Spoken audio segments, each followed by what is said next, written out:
Good morning, everybody. Happy Monday. Morning. It's Monday. My buddy Paul's back with me. Don took a reprieve this morning, and he didn't make it out with us. After 2 straight weeks of excruciatingly rough east wind, ONEIDA Lake has turned into a farm pond yesterday and today. But Paul and I set out this morning. We were going to go looking until we found something, and then we were going to jig the snot out of them. And we accomplished both goals. We found them, and we jigged them. Now, we didn't crush the... and then the wind died. We had no drift. We had multiple little pockets of fish in and around structure, and we ended up putting the trolling motor down and eventually put the live scope down and started trying to snipe individual fish that were on structure. So cool. So cool. It really is. Listen, do you need live scope to catch fish? Absolutely not. It's we've all done it for years and years and years, and most of us don't have it any, even now, you don't need it. It's another tool. It's another tool with electronics, and the more you understand it, if you have one, or if you're looking to get one, and the more you put yourself in positions where it can be beneficial to you. Now, at one point, and for the most part today, we were actually watching our lure and stuff, but for the most part, I was using it as a scanning tool when we got near structure to look it over and see if fish were grouped in a single spot.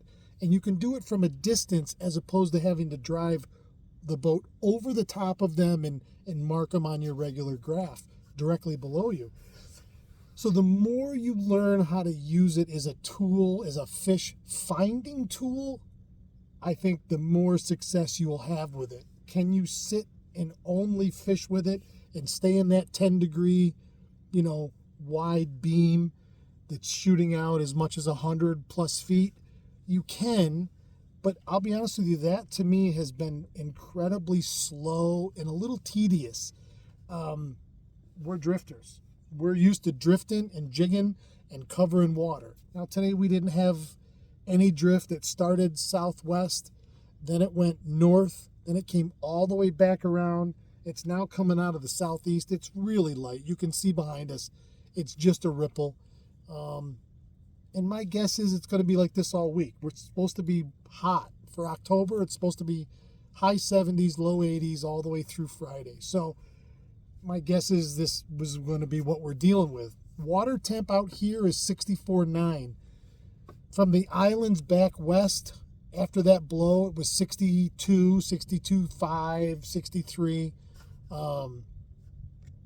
Everything is starting to come down in temperature, but we're not down into the real stuff yet, but we're in the mid to low 60s. And today, even like, let's say when we were live scoping, you'd say, okay, there's 5 or 6 fish at 70 feet, and you had 6 casts in a row where you had fish. Yep.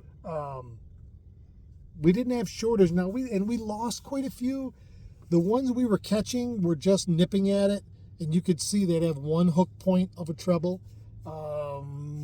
We did our damage. We had shiver minnows. We had blades. We had 3 or 4 different colors of things going around. I don't think anything was smoking hot. Blades finally outshined the jig and wrap style baits, but we're right back on structure. We came back and looked at structure that Paul and I were fishing 3 months ago, 2 months ago. Certainly July, that's 3 months already. And there were pretty good piles of them here. I would have liked to have had some more wind and been able to cover some more water and really then honed in on those active schools. Paul caught a giant sheepshead this morning. One of the bigger ones I've seen in a long time. I haven't boated. Yeah, we weighed it in the net, with the net, and it was 15.8. Yep. And then when we let it go, we weighed just the net, and the net was 1.8. 1.6. Okay, yes. So what did we say it was? It was 13.8, you said. That's a big sheepy. And it was over 30 inches long. We put it on the bump board and my bump board is 31, and it was just hanging off the edge. So it was awesome. And gave a great fight for itself. Sure did. We have a couple keepers. I had a nice smallmouth. Oh, that's cool. That's one of those sheepy scales right there. I don't know how I can show it to where it shows the whole scale. I mean, it's as big as a thumbnail. It's huge. Huge. But a nice morning. You know, we had a little bit of everything. And everything that we casted to seemed to be fairly active because we didn't prong anything. I shouldn't say that. I had a couple little ones early on a shiver minnow that took it right up underneath, in between the two front fins right there. I mean, they're coming over and looking at it. And then when we finally did, because we didn't start out with the live scope down, when we finally did put the live scope down, it never ceases to amaze me every time I look at it how many fish are in an area and how many fish are always around your bait. So whoever does end up biting it is rarely the first or second or fifth one near it. It's fascinating, and it gives you an insight into. Remember that one suspended one? We had one middle of the water column. I said, "Oh, look at that!" It was a big, bright, hot mark. So I said, "Okay." I cast my blade to it, and so here's the fish, and here comes my blade like this, and it's only down 10 feet. And it got to where the two marks were one, and that fish went right to the bottom. He didn't care for it. Nope. Now, you would have never known that fish was there. You would have never been able to know if you got your lure that close to it. It could just as easily have woofed it and said, "Oh, look at this," you know. Maybe we had to throw something different at it. Maybe it should have been a swim bait or a deep diving crankbait that would have got down 10 feet.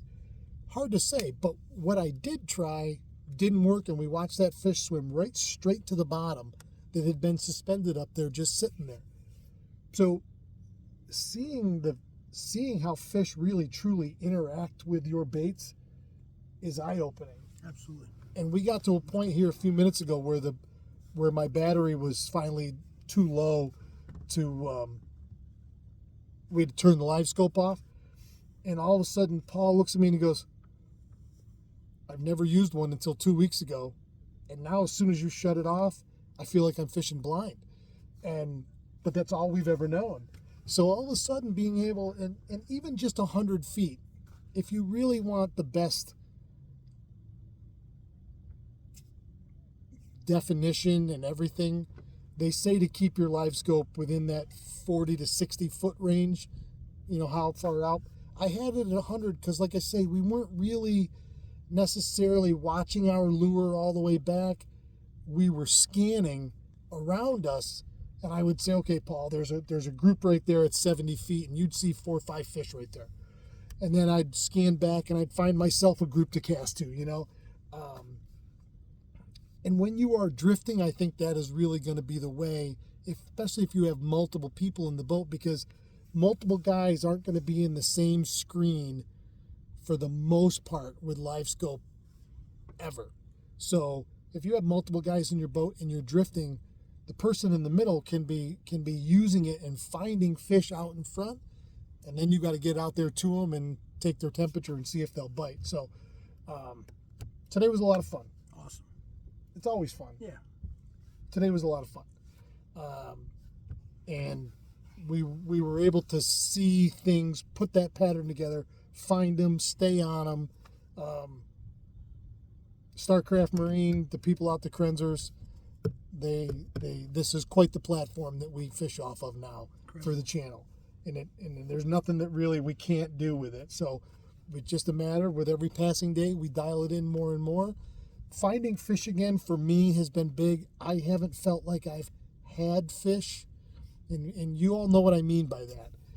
I haven't felt like I've had a group of fish that I'm on in over a month.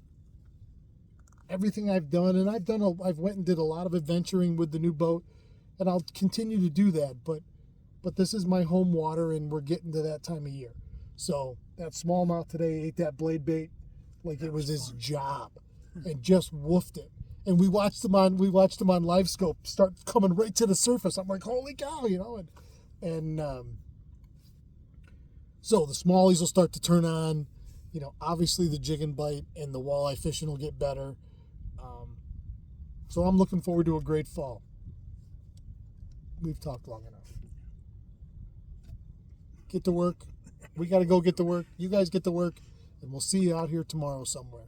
Thank you as always. If you like what we do here, please subscribe. It means a world to us, to me, to the channel.